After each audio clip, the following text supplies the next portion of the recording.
Hello, it's Paula. This is the Common Book Show. I'm here today with Richard and James and Brian and my son Tom on drums. So today I've been reading Run to the Mountain, which is the Journals of Thomas Merton. And it's volume 1, 1939 to 1941. This is before he actually went to the monastery. And what I'm noticing about his writing, excuse me, is that he writes a lot about art and music and describes it. So I wanted Richard to put up a picture of The Wedding by Bruegel. And I just want to read the description he put in his journal. This is writing he was doing for himself.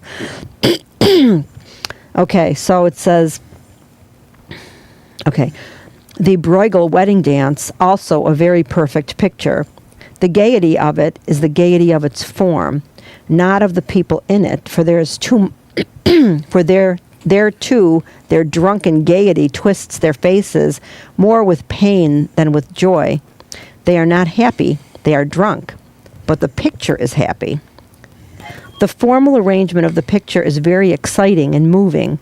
You start by seeing the dancers in a round in the foreground. Their whole group is like a living organism, a pyramidal arrangement at the apex, two couples flat and like Thurber, both in the same kind of motion, and then a line of people along the edge of the dance, curving down to the pipers, lower right-hand corner. This line closes off the crowd that seems at first to be just a crowd, red coats, white kerchiefs on the women's heads, etc. Some roofs that at glance seem flat. The first pyramid is carried on in a wedge back into the picture by trees and another line of people standing. Then, at the apex of the pyramid, suddenly, far away in the dull gray coat, back to everybody, standing perfectly straight and looking off out at the back and top of the canvas. The figure of one man, paying no attention, doing nothing, standing rigid, his back to everything.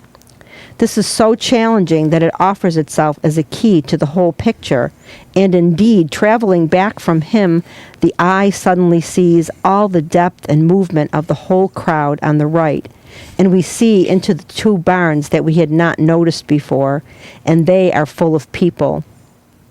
Then you begin to find out all the amazing things he has done with white aprons and white caps and kerchiefs, and the simplicity of the figures in the foreground is much more meaningful, not just modern looking, that is familiar. Everybody in the crowd seemed at least to pause at this big canvas, and those who said anything seemed to be liking it at once. So there goes a lot of snobbery right away, right down the drain. Maybe they liked it for its subject matter, or thought that they did, but who cares? It isn't good because it's earthy and real at all. That's only secondary. What everybody liked was its humor and its joy and its life, no matter what they said. I'm sure of that. I just loved that. I just loved that description. So is the picture on the...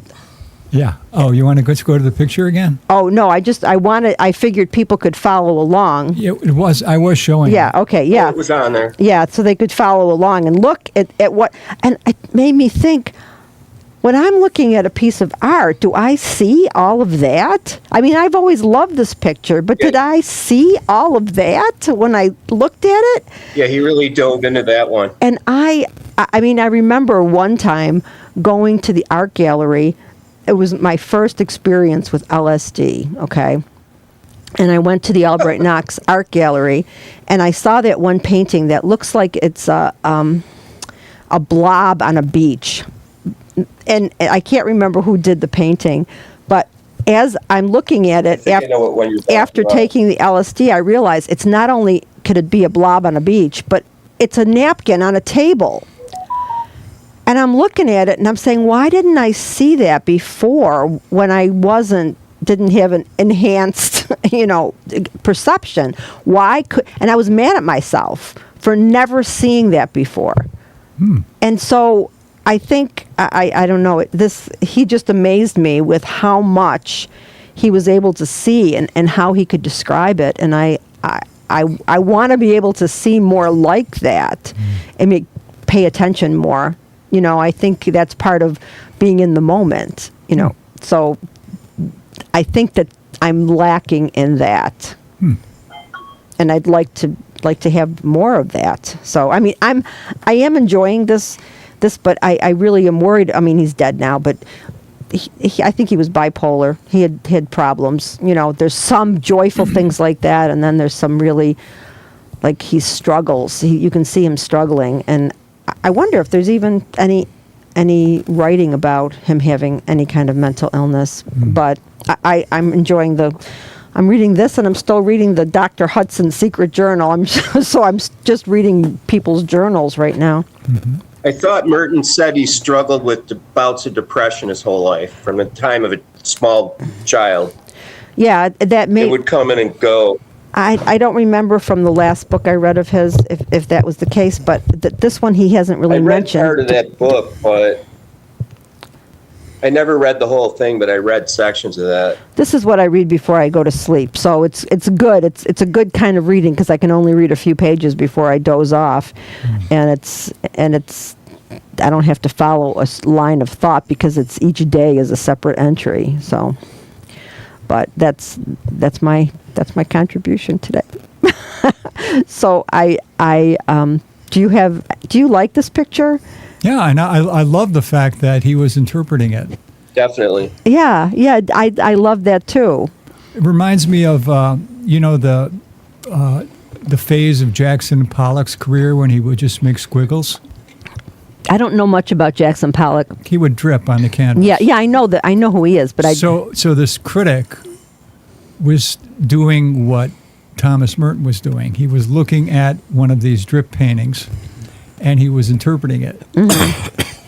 And I remember being impressed that somebody would have this unusual of an interpretation. So I read it to Julia, who was an art major. Yeah. I said, Julia, the drip paintings that Pollock has with this critic, he says most people interpret that as an explosion coming out of the canvas. He says, but I've come to the conclusion it's the opposite. It's an implosion, and it's drawing everything into it. Oh. She thought that was ridiculous. Well, because maybe she wasn't being taught that in her class. Exactly. That's exactly right. Sometimes knowledge can close your mind to other knowledge. That's interesting. Knowledge can close your mind to other knowledge. What do you think about that, James? That's the whole purpose of medical school being as long as it is. Never thought of that. What do you think of that, Brian? Brian? What did he say? He said that knowledge, Yes. closing your mind to other knowledge, is an example of that would be medical school. that's why it's so long. Does what to your mind? It closes your mind off to other knowledge. Oh, for sure. Yeah. I try to tell my mother how doctors might be brilliant people as far as medicine, but they might know shit from Shinola on like a lot of social subjects and stuff. Well, not only that, but once you learn that this medicine takes care of this disease, do you really want to know what could prevent this disease, or what you could do to alleviate this disease through other means? Well, Western medicine's always been in the opposite direction of Eastern medicine. Eastern medicine is proactive and preventative, and we're only now starting to go that way here. Yeah, there's all the When my ex-wife was in medical school, I would sit and talk with all of her doctor's friends in medical school, and that we'd go out to dinner a lot and stuff. And like, it's changing, but it's still very rigid here. Yeah. So. Yeah, that's one of the things I like about my doctor. My doctor is, whenever we go in to see the doctor, he's always talking to us about Stoic philosophy, and how many Really? how many doctors are you going to get that are going to Weird. tell you that you can control things with your mind? There's just not that many. Okay. Not that many out there. That's My doc's an osteopath, and that's what my ex-wife became when we were married. She became an osteopath. And she went to Des Moines University School of Osteopathic Medicine. And like osteopaths believe in some herbal remedies, but they learn all the regular stuff that MDs learn. They can also manipulate your spine and your body like a chiropractor. I went into classes when my ex-wife was doing it. So they do other modalities that MDs do not do. And they do everything MDs do.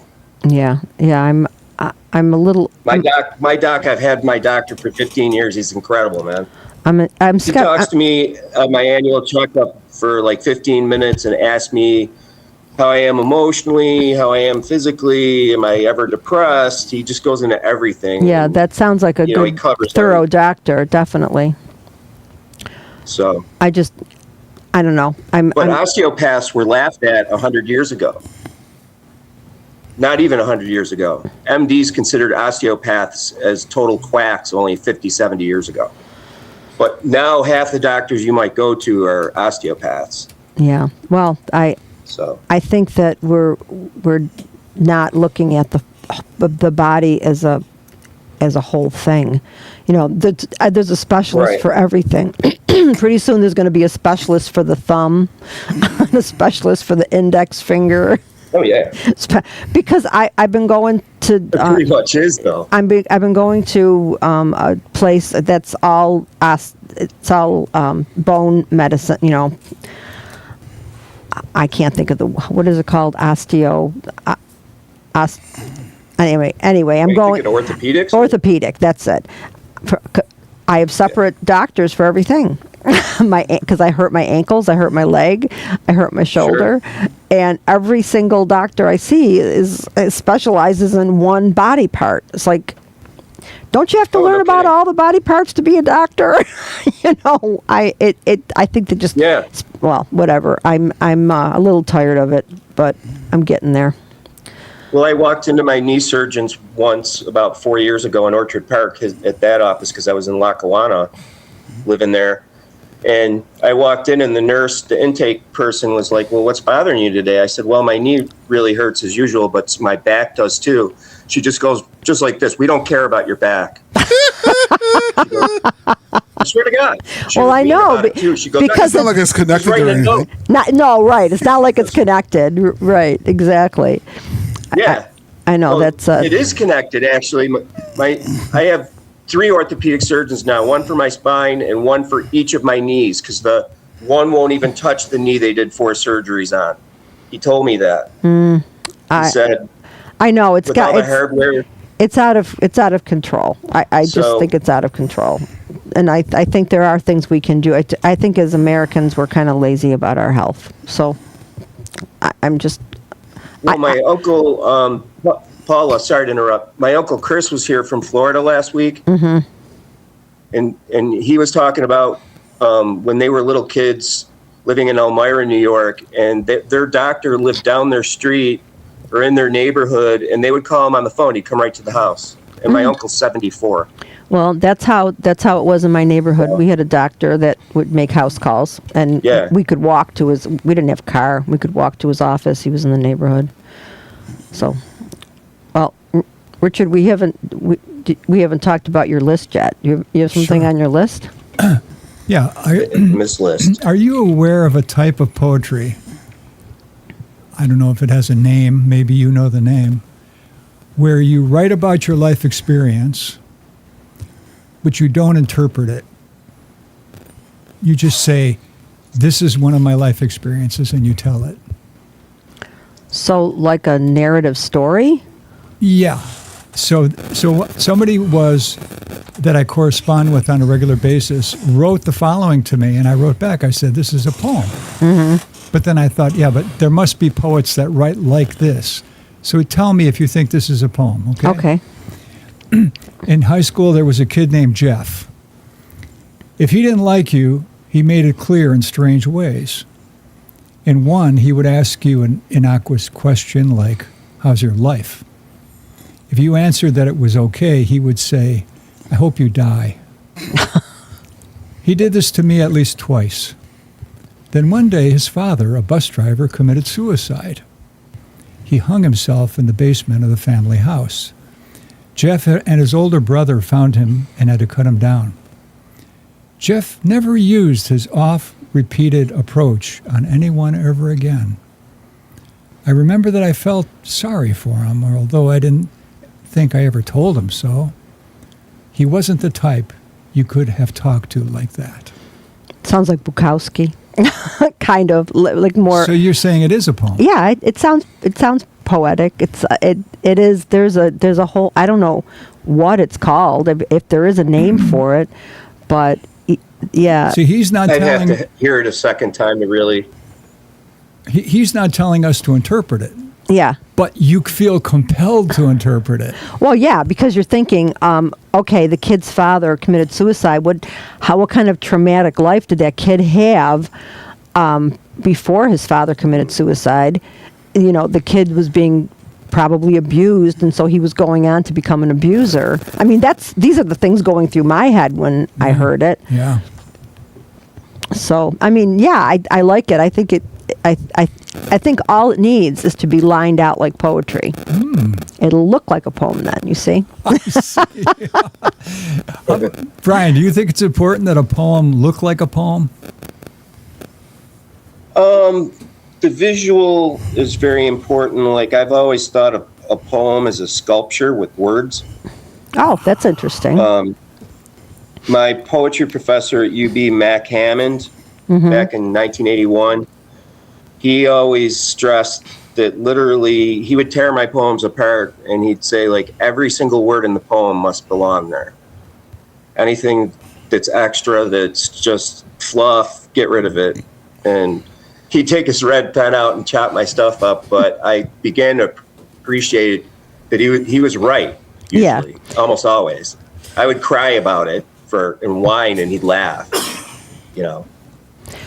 Yeah, I had a poetry teacher like that too, who I wrote a poem about a building being embarrassed, and he looked at me and he said, "A building cannot be embarrassed," and I said, "What? My building can." In poetry, it can. I didn't know. You know what? I can't remember what the heck was his name. He was a famous poet. I didn't know he was a famous poet. I didn't know anything about poetry when I was there. But it turned out that he was like one of the top 10 poets in the country, and I was telling him what poetry was supposed to be. But I guess he was here in Buffalo? Yeah, he taught at UB for a long time. Okay. Oh, his name popped. Not Robert Creeley. No, not Creeley. It popped into my head and it popped out. If it comes back, I'll let you know. But I think I know who it is, but I can't remember his name. Yeah, he was. I didn't like his poetry though, so I mean, but I did like his class. He did teach me a lot. So you correspond with this person on a regular basis? Yeah. How do you get into these kind of threads where you're talking about childhood events? I really don't know. Well, here's one of my techniques for conversation. Find out what the other person is interested in and talk about that. Mm-hmm. So he must have told me he was interested in something and I wanted to talk about that.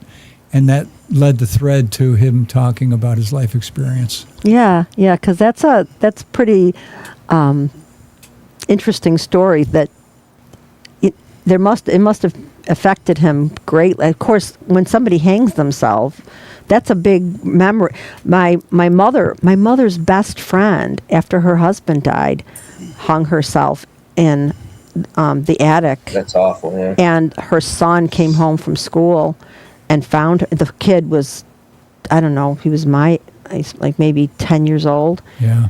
And he found her. Hanging there, huh? He didn't do anything. He went back to school. It was before Christmas. He was singing. Wow. In there was like a presentation he was singing in. Wow. And he went back to school and he sang But the teacher said, "What is wrong with you?" And then he told the teacher what had happened. He was on automatic autopilot. He was in shock. He was in shock. Yeah, he was. But that I'll never forget that incident. My mother, who was her best friend, it was horrifying.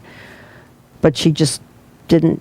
She couldn't cope with life without her husband because she had never.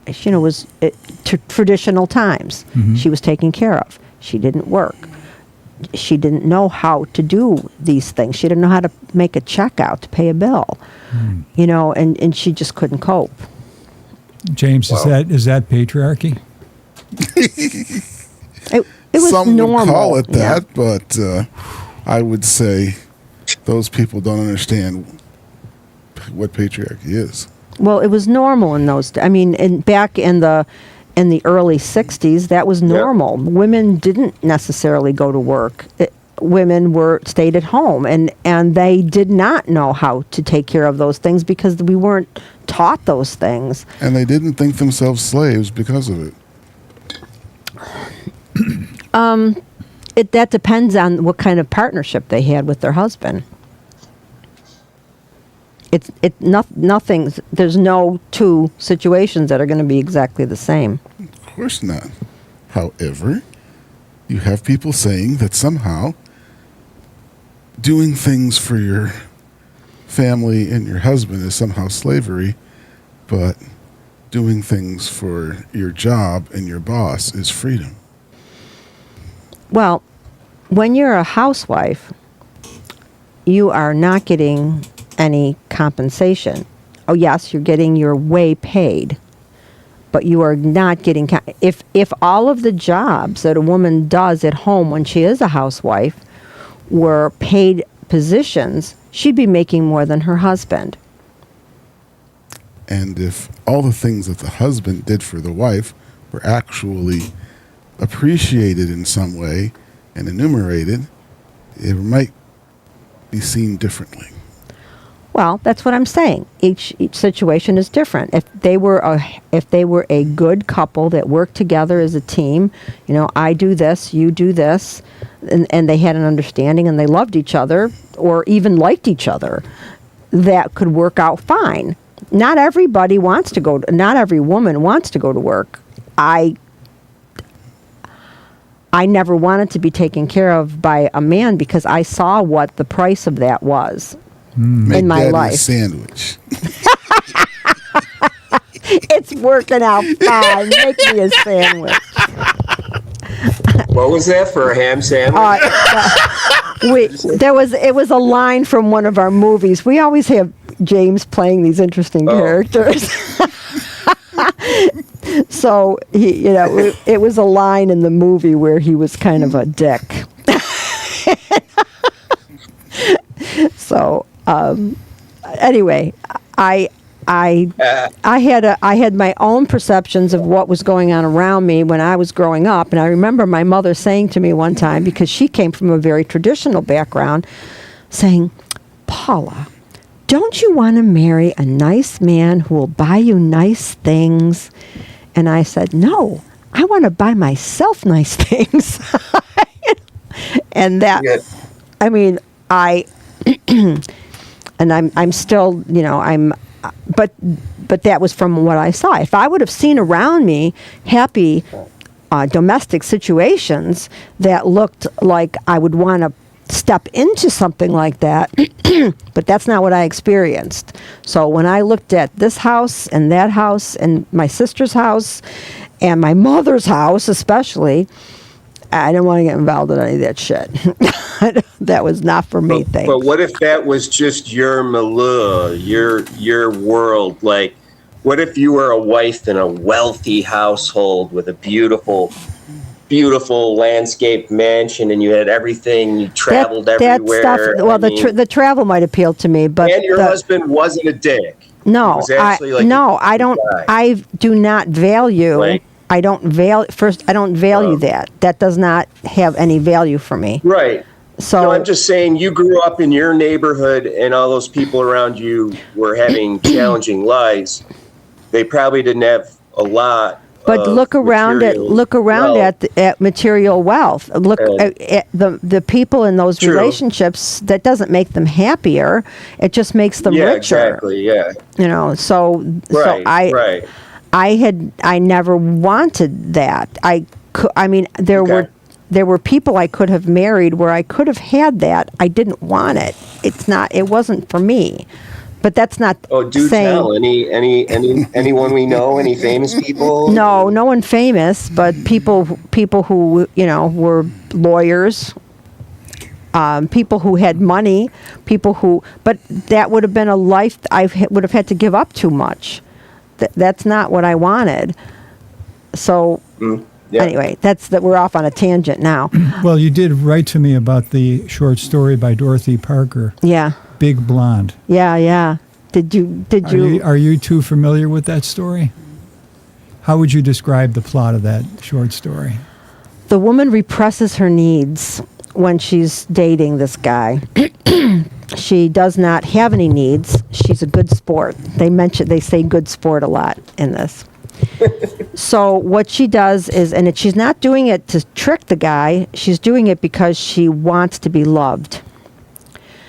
And they're drinking a lot too. There's a lot of alcohol involved in this story. She's a good sport. She's always there. She doesn't have any needs. She doesn't have any, and this happens to a lot of people, not just women. It happens to men too. You don't put your needs out up front, and then when you're in a relationship and you start feeling resentful that your needs aren't being met, and you try to assert some of your needs, then the other person loses interest, because I signed up for a person with no needs. And for her, she was crying a lot, and he wasn't used to that. She was no longer a good sport, and so it was just a bad relationship. I mean, what was your thought about it? I thought the ending was very poignant. So her life deteriorates, her mental health deteriorates, and she attempts to kill herself. What is it, by taking like sleeping pills or something? Yeah, I remember now. And the maid finds her. Mm-hmm. The maid calls the doctor, and the medics come in and they pump her stomach. And as she's waiting to be either taken to the hospital or whatever, the maid says to the woman, "Why don't you just cheer up?" Which is exactly what and it was. I love Dorothy Parker. She was ahead of her time. She was pretty amazing. But I'm glad did you listen to it or read it? I read it. Yeah. It's not very long, but I have something I bought at a library sale or something. It was CDs with stories on it, and that's on there, and I'll periodically listen to those. But I've been listening to Paula. What's that really famous saying that Dorothy Parker coined? It's slipping out of my brain right now. You hear it everywhere. Yeah, I don't know which one. And I didn't know who it was attributed to. Just a year or two ago, I was like, "Oh, that's who said that." Yeah. Like everybody, I've seen it in movies. I've seen it. There's a lot of different what it was quotes. now. She was the only woman at the Algonquin table. And she was like Oscar Wilde. She had very good short things to say about things. Yeah, she very pithy. Yeah, she was good. She was very quick with her comments, and she was the only one who could keep up with the Algonquin table, or maybe she's the only one. Maybe she kept getting rid of the rest of the women. She liked being the only one, but she was great. So the reason we were talking about short stories is because I sent you that synopsis of the Kurt Vonnegut story. Oh, yeah, that's right. Should I tell the people here what that was about? Yeah. Go ahead. Okay. Why don't you ask somebody else a question while I look it up? Okay. So, Brian, what are you reading? That's a good question. I have a few books laying around. I had to get up because my back was starting to hurt sitting too long. Okay. Sorry. No problem.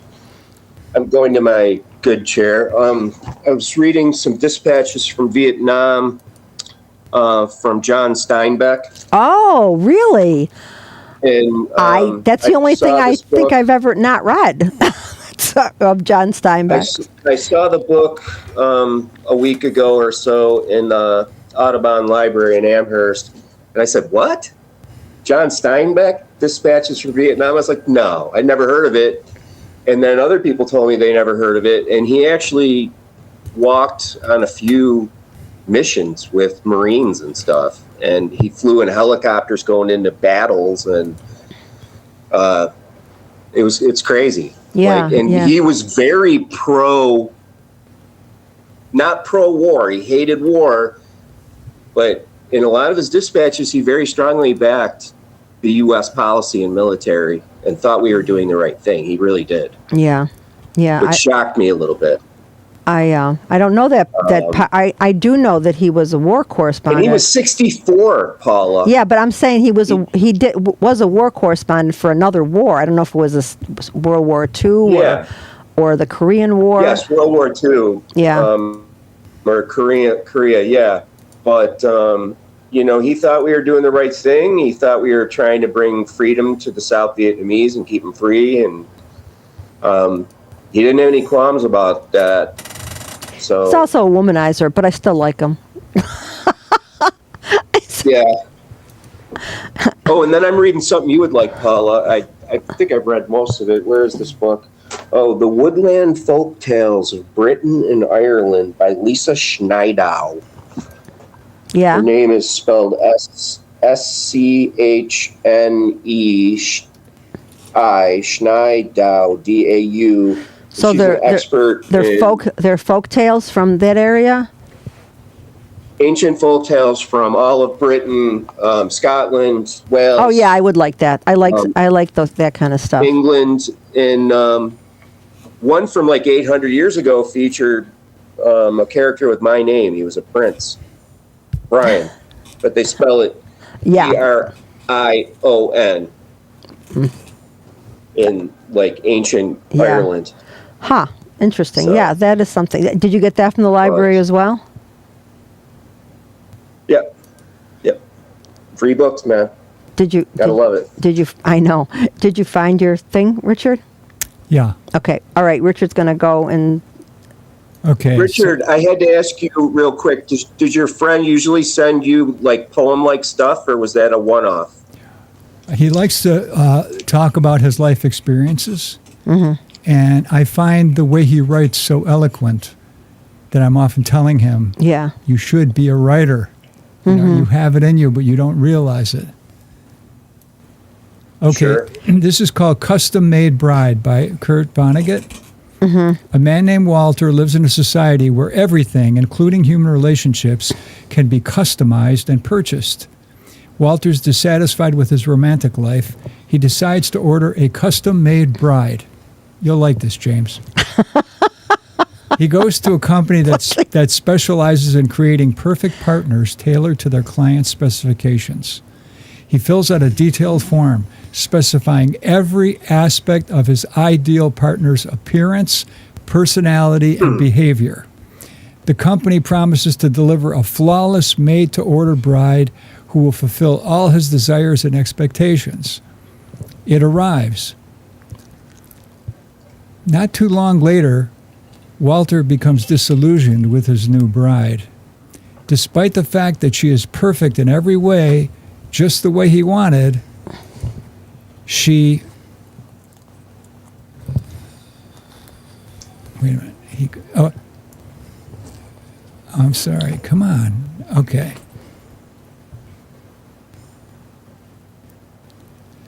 Okay, despite the fact that she's perfect in every way that he wanted, he realizes that she lacks genuine emotions and the complexities that make human relationships valuable. That's what's going to happen when they start mailing out these creatures. These Just wait until AI creatures. gets really advanced.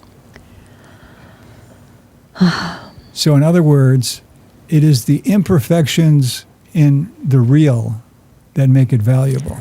I have always said Good point. perfection is boring. I think you've summarized that story.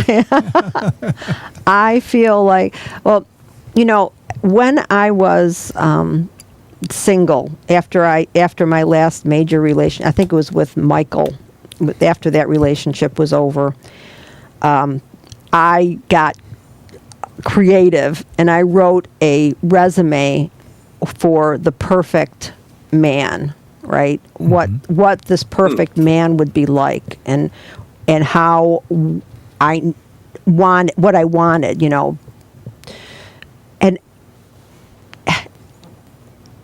and Greg basically doesn't fit any of those things, but he because like I had things in there like doesn't watch television, but the thing I wasn't planning for was that the person has to have their own things that they like to do without me, because I'm not the entertainment committee, right?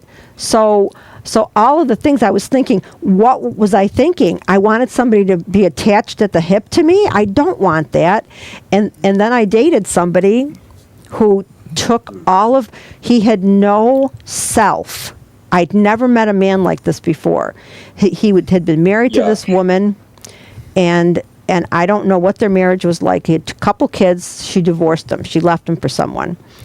And so I met him. And she sucked his soul out. He started taking up all of my things. I mean, I met him because he sent me I'm not making this up. He sent me a letter, like a fan letter, after I had a poem in the paper. So he sent me this fan letter, and he asked me if I would read some of his poetry and help him with it. So I was very flattered, obviously, and I was curious because I was single. And so I met him for coffee. And from that point on, everything I was interested in, he took on as an interest. He started doing yoga. He was interested in archaeology. He took on all your interests? All of them. And so he was... Mirrored you? And I can't tell you how horrifying that was. I can't tell you how... I hated it. It was like he was sucking the life out of my life. This is my thing. It's not your thing. Why are you here? He showed up in Alabama when I was at field school for my archaeology class. He showed up and he showed up. He figured out how to get to the site. And he just showed up. I was flabbergasted. Anyway, if you think you want somebody that shares all of your interests, you don't, because because there's no vitality. There's no something else in the relationship. When Greg talks to me about sports, yeah, sometimes I glaze over, but he likes it, so I listen to him. Your brain checks out. Yeah. But he wants to talk about it, so I listen enough to make him happy. And the same thing with me. If something interests me, he'll listen. I know he's not completely there, but that doesn't matter because I can just talk. But yeah, if you think that's a goal, don't do that. You'll hate it. It's awful. What do you think about that, James? Successful relationships are boring, but women want excitement all the time. And that's why the so-called toxic relationship is so attractive. Well, people who are damaged do want toxic relationships. Because they're exciting. They're exciting to damaged people, not to people who have a good head on their shoulders, who have worked through their problems and their issues. Those kind of people, you want to stay away from those. That's a red light right there. You want somebody who wants a little bit of boring. I agree. Fine, that's what you're looking for. You're not looking for those people who, because people become addicted to chaos. I can attest to that. You become addicted to chaos, and then you have, but you have to mature, and you have to, and. Well, that's why girls don't like me. I tell them up front, I'm very boring. Well, that's not a good sales pitch. I'm not trying to sell anything. I know, but you don't say you're boring. You have to put a spin on it. I am a sensible, responsible man. What do you think of that, honey? They think that's boring. Well, where's the lifestyle? Oh, well, you're picking the wrong girls. I've been saying that for years. Brian, have you ever been addicted to chaos?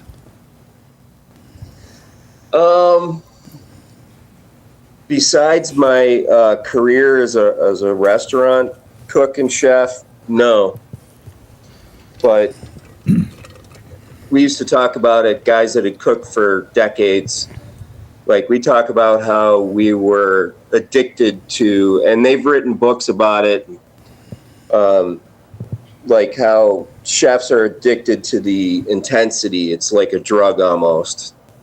Yeah, same thing with being on stage. Yeah, it can be total chaos. Yeah. And then it's the matter of maintaining your composure in the middle of the storm. That's what always separated me from other guys that would lose their shit literally and start crying and like just fall apart under pressure. And I'd be freaking out too, but I'd control it, So it was chaos for sure.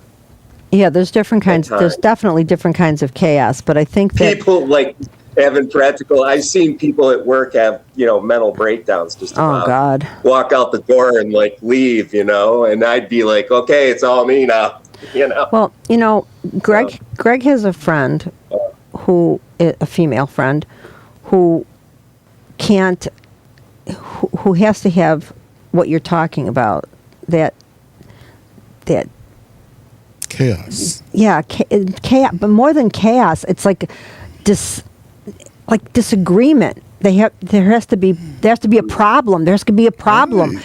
But that's my first wife. But that's unhealthy. That's an unhealthy human being. I agree. All right, good. We agree again. I always look for the positives in my ex-wife, no matter how small the issue was or how big it was. She was looking and fearing the absolute worst possible outcome all the time. Yeah, that can get old. And was very dark that way. And it really kind of injured me because I'm a positive person. I always try to find, even in a bad situation, I'm going to make the best of it. You know what I mean? Well, you just have to deal with life. She would always be losing her shit.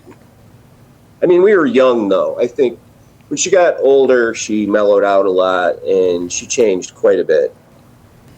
So at 22, we were just kids. Yeah.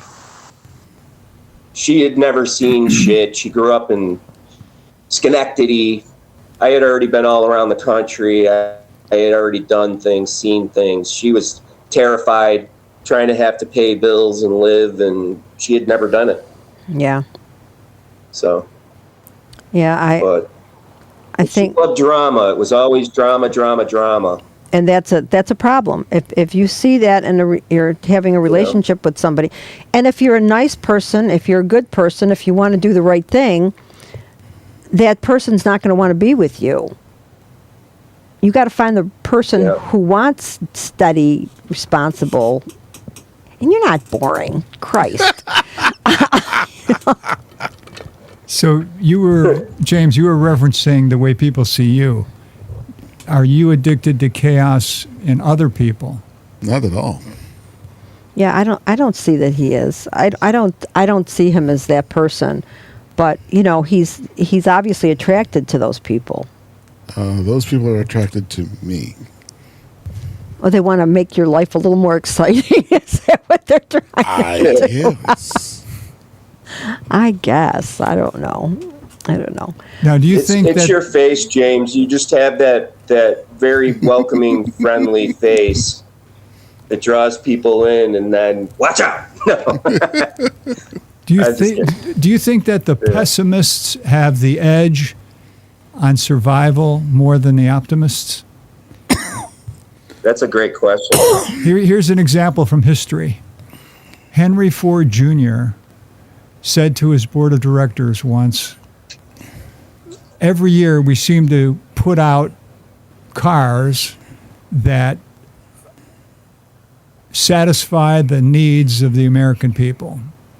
How about this year we put out an additional car that is the most advanced technology from the brightest engineers that we have.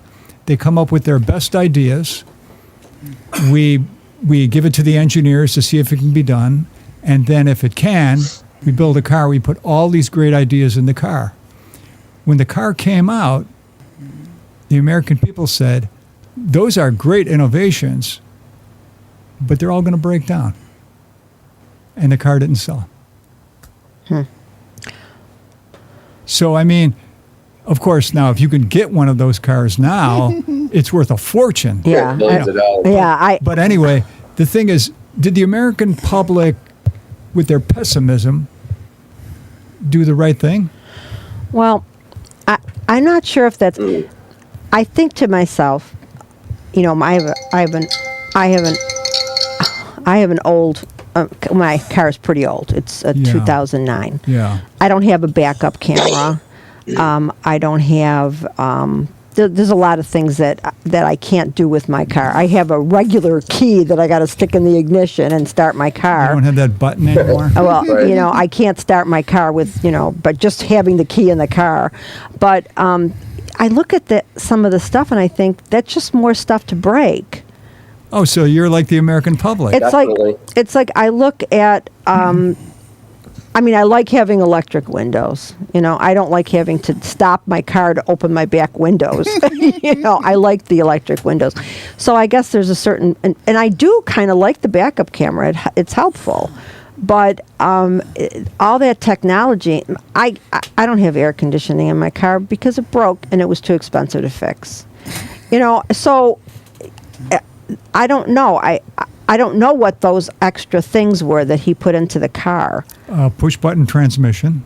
This is in the 50s. Wow, right? yeah. You know, especially way of cooling the motor.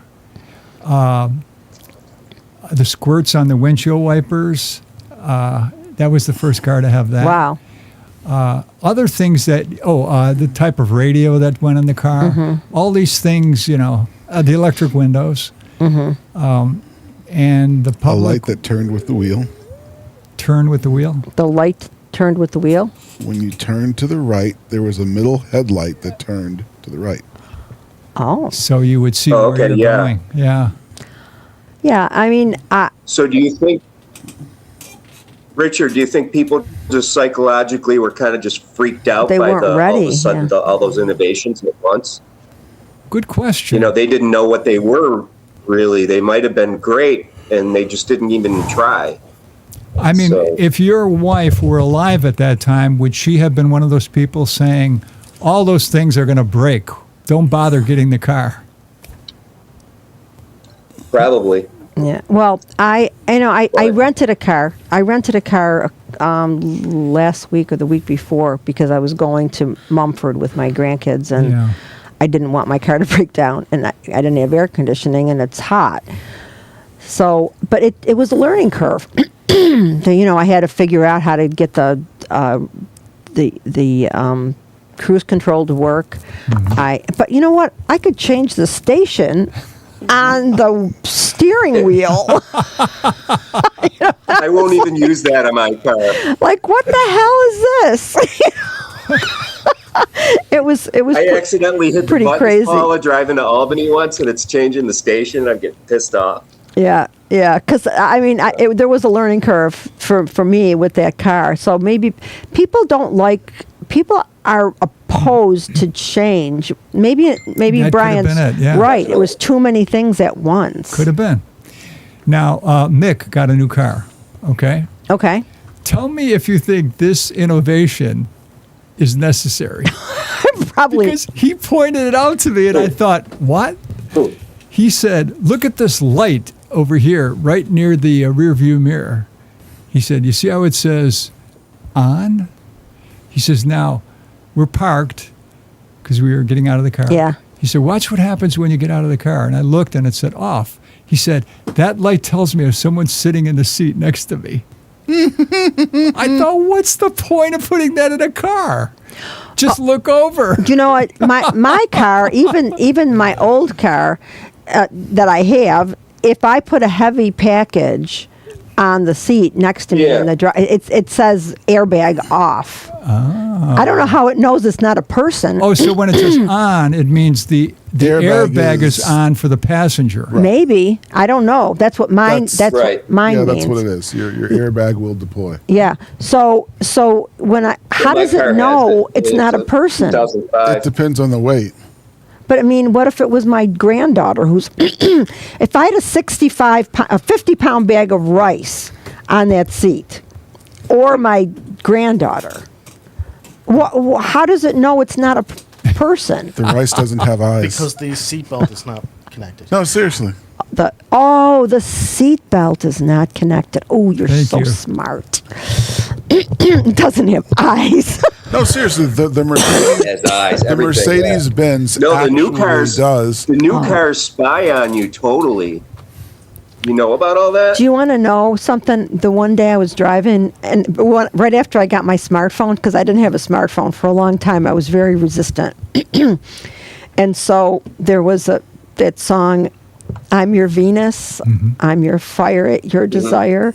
Well, it was on the radio, and of course, I've always sang, when I sing this song, and I was alone, and I was singing at the top of my lungs, I'm singing, I'm your penis! And I'm singing really loud, and I realize I have a smartphone now, and it's spying on me, and now somebody knows that I'm singing. Interesting. I was so freaked Wow, the out. panopticon. You know, but now I've just announced it to whoever watches that I sing that. But I was like I was so freaked out to think that it knew I was singing this. You know, it was just such a crazy thought I had in my head. And the woman singing that song Yeah. couldn't speak a word of English. She just memorized it phonetically. You know, it's funny because she does have a little bit of a weird accent. Yeah. Yeah, that is interesting. So that sweater looks very nice on you, Richard. Thank you. Yeah. Brian? That always amazes me that people that don't speak English can sing it so well. I took speech pathology only for a semester at UB, and it's something to do with the brain and speech and everything, but singing, you can do it Yeah. in a foreign language much easier. I don't know what the hell it is. I don't know what that I can't is either, remember what but they taught us. Basha was Polish, and she sang phonetically.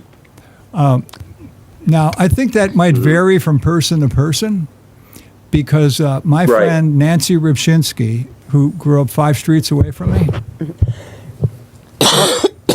she was going on a vacation to Russia. So she took the Berlitz course. Yeah. Learned to speak Russian, Yeah. you know, so she could get there and talk to the people. Mm-hmm. All right. So she goes to Moscow, and she's on a bus, and she looks over at the person standing next to her and says, are we far away from such and such a street? And he looks at her and he goes, what kind of question is that for a Muscovite to ask? She says, I'm not from Moscow. He goes, you could have fooled me.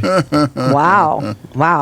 Great pronunciation, I guess. She must have learned it. You know, the that Pimsleur method is, they're all about that. You don't have to look at anything. It just listen, and it's all about pronunciation. It's all about the way it sounds. And I think that maybe that was the same thing in that course that she took.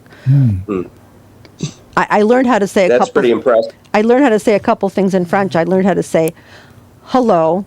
My French is very bad. Do you speak English?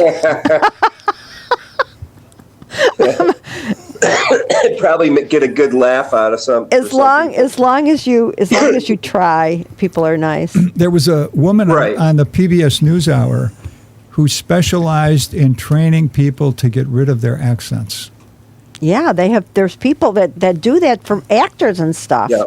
And they said, who's your biggest Definitely. client? And can you guess who it is? It's doctors from Pakistan. They want to be able to talk in such a way to their clients, like, are you really from Pakistan or are you an American? Like the Well, Oh, what's Greg's mother goes to a doctor who is Indian, and he does have a very thick accent, and I'm used to accents because for some reason I have an ear where I can understand what people are saying even with heavy accents. But she can't understand a word he says when he opens his mouth. So I have to, he says it, and I have to repeat it so she knows what he said. You're like a translator. I'm like the translator. And, I think he's embarrassed by this, but I told him, I said, look, she's hard of hearing, and she's having a real, but Greg is not good with accents either. He accents confuse him with the sounds, and I don't know why, but I think everybody's ear is different. Like your friend probably had a really good ear for language. Yeah. She went to Russia? Yeah, my mother's Yeah. Wow. my mother's brother Carl called me up about 4 or 5 years ago. He just died a couple of years ago, but a couple of years before he died, he called me up and said, "Can you go to the VA with me in Buffalo?" And I said, "Yeah, sure." And he said, "I got this kidney doctor who's Asian, and I can't understand him." And he said, "Will you come translate for me?" And I'm like, "Yeah, okay." I'm like wondering why he thought I would be able to understand him, but I did. And we left. My uncle was looking at me, and he was looking at the doctor. He was looking at me, listening to the doctor. I'm talking to the doctor, could understand him. And then when we left, my uncle's like, "Well, tell me everything," what he said. Oh, so you weren't telling him while he was saying it. And I was happy to do it. Yeah. You Yeah, know, I don't know. so- I think it's just some people have that ability. James, you Yeah, travel. the doctor you had a travel pretty thick lot, accent, right? but When you travel, do people ever say that you have an accent? They ask me where I'm from. But the interesting thing is people in Buffalo ask me where I'm from. Have you ever traveled somewhere where you couldn't understand what they were saying? Oh, sure. Do you have that? You don't have that nasally Buffalo thing going on? Well, no, because essentially I have a PBS accent. Yeah, you have Right. Midwest, the Midwest. Nobody knows where you're from. So James, though, did you take like theater training and any speech? Because the way you speak is very clean and kind of classical. Well, I am a trained actor, but even before that, I already sounded like somebody from NPR. Yeah. Well, yeah, you do have. You're right. You don't have a Buffalo accent. You've got that television newscaster thing going on. Brian, not only is James a trained actor, he had an agent, and his agent tried to get James into a major Hollywood movie, and his agent said, "I'm sorry, but they I went." could see it. Yeah, sure. I'm sorry, they went with this other actor. You know who they went with? Tom Cruise. You You lost out to Tom Cruise. I could have been Seriously? in risky business. you are risky business. At the time, they were going for an unknown, and I wish I could have you do the side-by-side of the pictures at the time, but I didn't realize this until later, but basically we were race-swapped pictures of the same person. Wow. So the producers felt that by going with a white actor, they would get a bigger audience than if they went with the black actor? Well, there was an argument between the director and the producers because one camp was saying that I would be the best person to do the show because by definition, my family is the richest family in my family. So my character has nowhere to turn to. So it doesn't matter what crazy, outrageous thing my character does, it makes sense. But if you go with, What did the other side say? Well, they were just like, we got to go with the box office thing, and you got to have somebody who's traditionally, Yeah. So, Oh, we've only got 17 seconds. All right. So thank you, everyone, for coming. Thank you. Well, Richard, you live here. James, Brian, and Tom on drums. Thank you. But